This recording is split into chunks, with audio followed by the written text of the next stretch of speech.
আসসালামু আলাইকুম সবাইকে। কেমন আছো সবাই? আশা করি সকলেই ভালো আছো।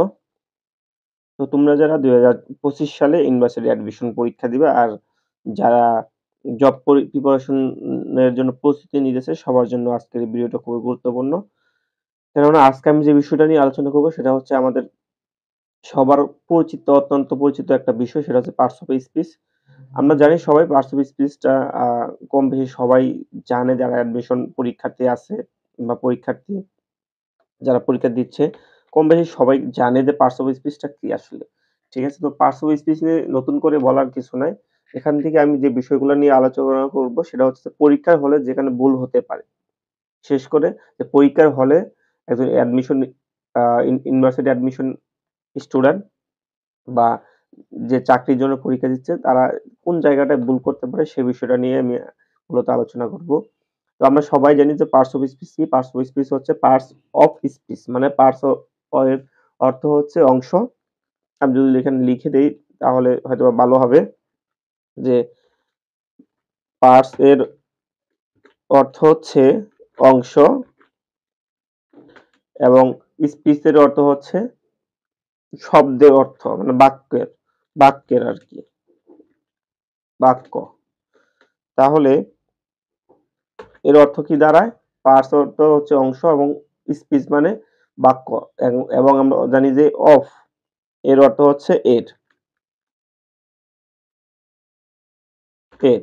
তাহলে আমাদের অর্থটা হচ্ছে কি পার্টস অফ স্পিচ এর অর্থ হচ্ছে যে বাক্যের অংশ। ঠিক আছে? তো বাক্যের প্রত্যেকটা একেকটা অংশকে কি বলা হয়? একেকটা পার্টস অফ স্পিচ। ঠিক আছে? সেটা হচ্ছে মূল কথা। তো আমরা এখানে পার্টস অফ স্পিচ আমরা সবাই জানি, নতুন করে বলার কিছু নাই। পার্টস অফ স্পিচ হচ্ছে তোমার মূলত ৮ প্রকার যে নাউন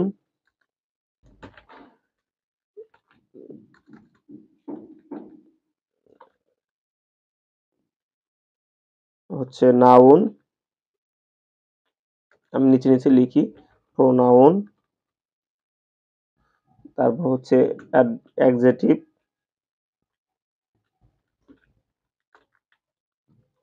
তারপর হচ্ছে অ্যাডভার্ব, প্রিপোজিশন,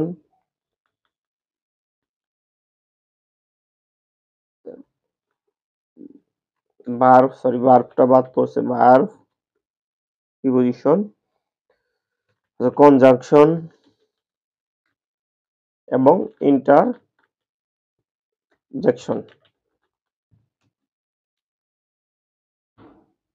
ইন্টারজেকশন।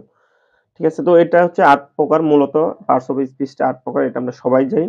তো এই পার্টস অফ স্পিচ আমরা যেকোনো একটা বাক্য লিখি না কেন, সাপোজ আমি যদি এখানে একটা উদাহরণ হিসেবে দেখাই যে দে গো টু কলেজ। ঠিক আছে? এখানে যে একটা বাক্য লিখলাম আমি দে গো টু কলেজ এর বাংলা অর্থ হচ্ছে যে তারা কলেজে যায়। তোমাদের সুবিধার্থে আমি এখানে এটা কালার করে দিচ্ছি যে দে গো টু কলেজ। ঠিক আছে? তারা কি করে? কলেজে যায়। তো এখানে হচ্ছে দে একটা পার্টস অফ স্পিচ, গো একটা পার্টস অফ স্পিচ, টু একটা পার্টস অফ স্পিচ এবং কলেজ হচ্ছে একটা পার্টস অফ স্পিচ। ঠিক আছে? তো এখন আমি এদিক থেকে বলে যাই যে কলেজ হচ্ছে কি একটা নাম। আমরা জানি নাউন কাকে বলে? তো কোনো কিছুর নামকেই কি বলা হয়? নাউন বলা হয়। তো এটা হবে কি?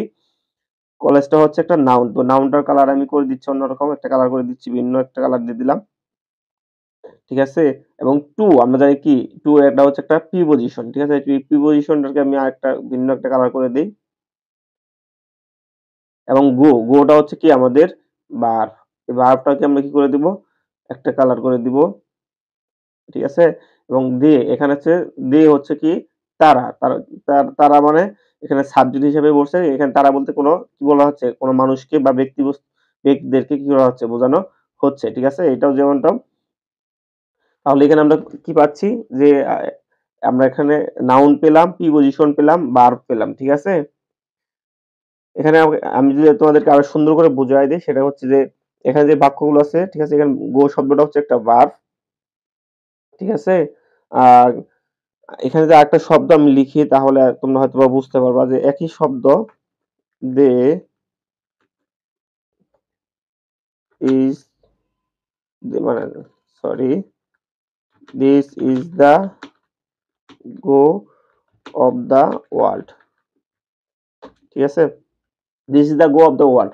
এখানে তোমরা এই দুটা সেন্টেন্স খেয়াল করলে দেখতে পারো যে এখানে যে শব্দটা গো আকারে ছিল, ঠিক আছে, এখানে ভার্ব আকারে ছিল গোটা, ঠিক আছে, কিন্তু এখানে তুমি যদি গোটা দেখো, এই গোটা কিন্তু এখন আর ভার্ব আকারে নাই, ঠিক আছে। তো এখানে উপরোক্ত দুটা সেন্টেন্স থেকে তুমি প্রথম বাক্যটা বা প্রথমটিতে ব্যবহৃত গো শব্দটা হচ্ছে কি একটা ভার্ব, এবং দ্বিতীয় বাক্যে ব্যবহৃত গো শব্দটি হচ্ছে একটি নাউন।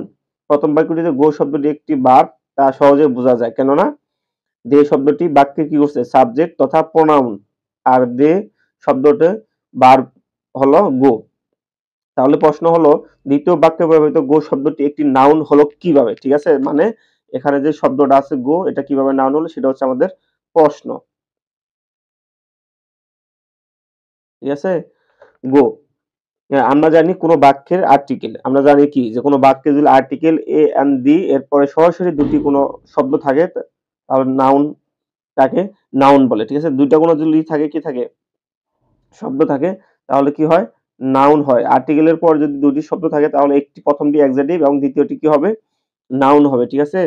আর্টিকেলের পরে যদি কি থাকে, প্রথম একটা কি থাকে, দুটা ওয়ার্ড থাকে, তাহলে প্রথমটা হচ্ছে অ্যাডজেক্টিভ, পরেরটা হচ্ছে কি, নাউন।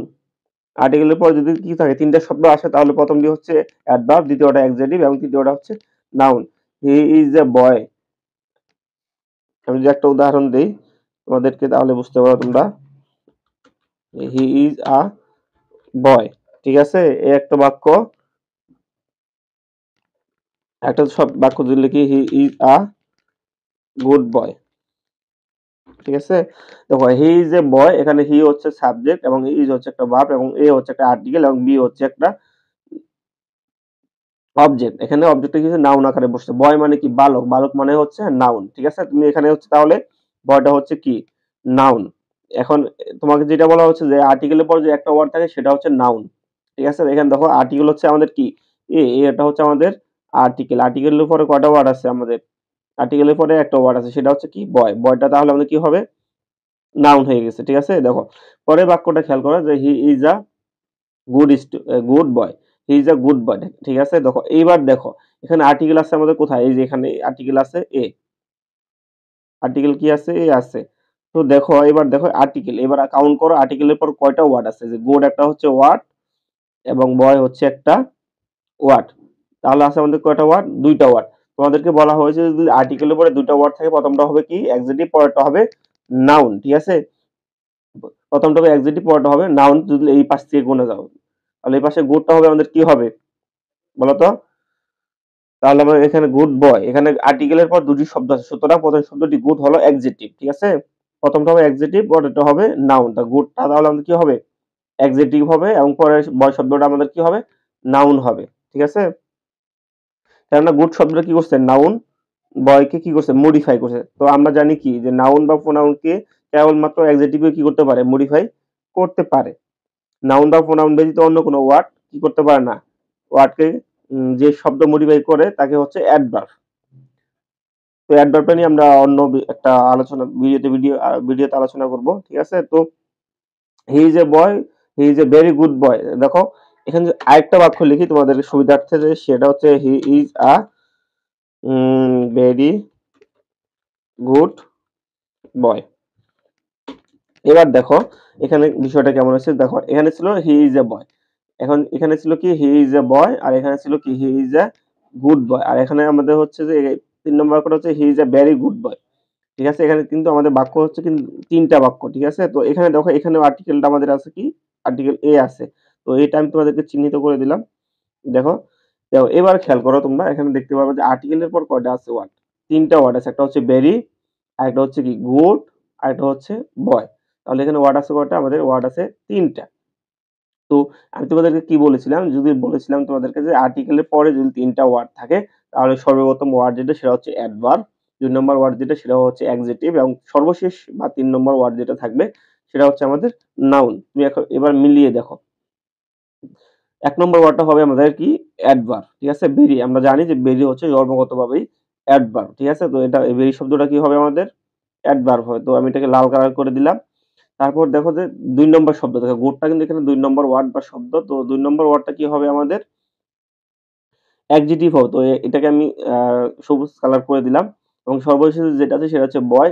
বয়টাকে বেগুনি কালারে রাখলাম। এটা হচ্ছে আমাদের নাউন। ঠিক আছে? তাহলে he is a very good boy.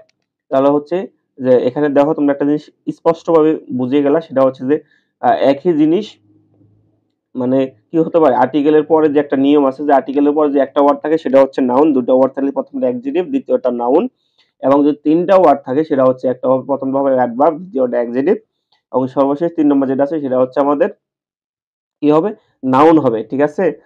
তো দেখো আর্টিকেলের পর যে প্রথম বাক্যটি শব্দটি ছিল এখানে দেখো, প্রথম শব্দটি হচ্ছে বেরি, যেটা হচ্ছে অ্যাডভার্ব শব্দ এবং গুড অ্যাডজেক্টিভ মডিফাই করে। তো আমরা জানি কি যে অ্যাডজেক্টিভ কে মডিফাই করে অ্যাডভার্ব। দেখো অ্যাডজেক্টিভ কে মডিফাই করতেছে কি অ্যাডভার্ব। তো গুড কিন্তু অ্যাডজেক্টিভ, একে মডিফাই করতেছে কে ভেরি। তাহলে আমরা কি জানি যে অ্যাডজেক্টিভ কে মডিফাই করতে পারে কি অ্যাডভার্ব। ঠিক আছে? উক্ত বাক্যে গুড হলো একটি অ্যাডজেক্টিভ, কেননা গুড শব্দটি নাউন বয়কে মডিফাই করতেছে। আবার দেখো আমরা জানি কি অ্যাডজেক্টিভ কাকে মডিফাই করে, অ্যাডজেক্টিভ মডিফাই করে নাউনকে। দেখো তাহলে আমরা জানি কি অ্যাডভার্ব মডিফাই করে অ্যাডজেক্টিভকে, অ্যাডজেক্টিভ মডিফাই করে কাকে, নাউনকে। ঠিক আছে? দেখো একটা আরেকটার সাথে রিলেটেড। আমি আবারও তোমাদেরকে ক্লিয়ার করে দিচ্ছি যে অ্যাডভার্ব মডিফাই করে কাকে, অ্যাডজেক্টিভকে। সবসময় মনে রাখবা অ্যাডভার্ব কাকে মডিফাই করে, অ্যাডজেক্টিভকে মডিফাই করে। আর অ্যাডজেক্টিভ মডিফাই কাকে করে, সেটা হচ্ছে নাউনকে করে। ঠিক আছে?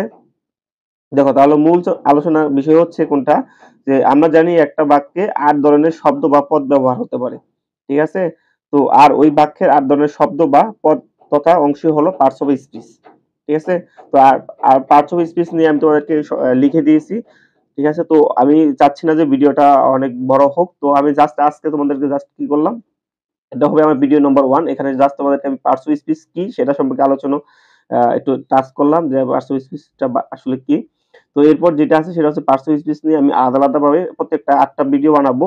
ঠিক আছে? এবং ৮ টা ভিডিও বানানোর পরে আমি তোমাদেরকে ফাইনালি মক টেস্ট নিবো। মানে আমি কিছু এমসিকিউ আকারে টেস্ট পরীক্ষা নিবো। তো তোমরা যারা আমার ভিডিওটা দেখতেছো অবশ্যই চ্যানেলটাকে সাবস্ক্রাইব করে পাশে থাকবা। পরবর্তী ভিডিওটা সবার আগে পাওয়ার জন্য। তাছাড়া আমার এই চ্যানেলে ইংলিশে অনেকগুলো ভিডিও দেওয়া আছে। অনেক বিষয়ের উপরে তোমরা চাইলে সেই ভিডিওগুলো দেখে নিতে পারো। ঠিক আছে? তো সেগুলা তোমাদের অবশ্যই পরীক্ষার প্রস্তুতির জন্য অনেক উপকারে আসবে। তো সবাই ভালো থাকবে, সুস্থ থাকবে আর আমার চ্যানেলটা সাবস্ক্রাইব করে পাশে থাকবে। ধন্যবাদ সবাইকে।